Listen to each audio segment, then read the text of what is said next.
আসসালামু আলাইকুম প্রিয় দর্শক, সকলে কেমন আছেন? আশা করি ভালো আছেন। আলহামদুলিল্লাহ, আপনাদের অনেকটা ভালো আছি। আজকে চলে আসলাম উত্তর ফটিকছড়ি সেলফি রুট। আপনারা অনেকে চিনেন, তো অনেকে আসছেন, অনেকে আসেন নাই। এটা হচ্ছে হিয়াকু সেলফি রুট। সবাই হিয়াকু সেলফি রুট দিয়ে পরিচিত।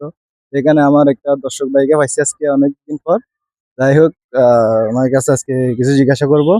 আসসালামু আলাইকুম ভাইয়া, কেমন আছেন? আছি ভাই, আলহামদুলিল্লাহ ভালো আছি। আপনি কেমন আছেন? আলহামদুলিল্লাহ ভাইয়া, অনেকটাই ভালো আছি। কোথেকে আসছেন ভাইয়া? আমি আসছি ফটিকছড়ি হাসনাবাদ থেকে। আচ্ছা আচ্ছা আচ্ছা। আমার আশেপাশে থেকে আর কি, হ্যাঁ। তো কখন আসছেন ভাইয়া? এখানে অনুমতিটা একটু বলবেন। এখানে আসছি, একটু আগে আসছি।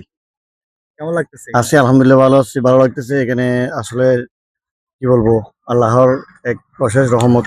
এটা কি একটা সুন্দর পরিবেশ। এটা দেখে আসলে আমি নিজেকে অনেক গর্বিত মনে করতেছি, কারণ আমাদের এই উত্তর ফটিকছড়িতে ভূজপুর অন্তর্গত একটা এরিয়া, যেখানে না আসলে হয় না। প্রতি ফ্রাইডেতে এখানে আসা হয়। খুব একটা সুন্দর জায়গা, পরিবেশ মুগ্ধ জায়গা। এখানে সবাই আসার জন্য আচ্ছা চেষ্টা করবেন। আচ্ছা ভাই, আরেকটা কথা, এখানে আমাদের দর্শকরা আসতে চাইলে ওনাদের জন্য লোকেশনটা দিয়ে দেবেন। এটা হচ্ছে হিয়াকো ব্যাগবাজারের পরে যেদিকে সেলিব্রিট, হিয়াকো ব্যাগবাজার পর সেলিব্রিট যেটা বলা হয়, এই ডালার মুখের পর দিয়ে আসতে হয় আর কি। জি।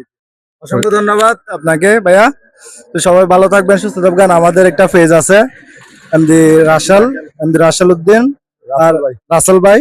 আর আমার পেজের নাম হচ্ছে এমডি তারেক 1000। তো সবাই আমাদের পেজে যুক্ত থাকবেন সবসময়। নেক্সট ভিডিওর জন্য অবশ্যই আপনাদের সাপোর্ট ছাড়া আমরা এগিয়ে যেতে পারবো না। সকলে ভালো থাকবেন, সুস্থ থাকবেন। আসসালামু আলাইকুম।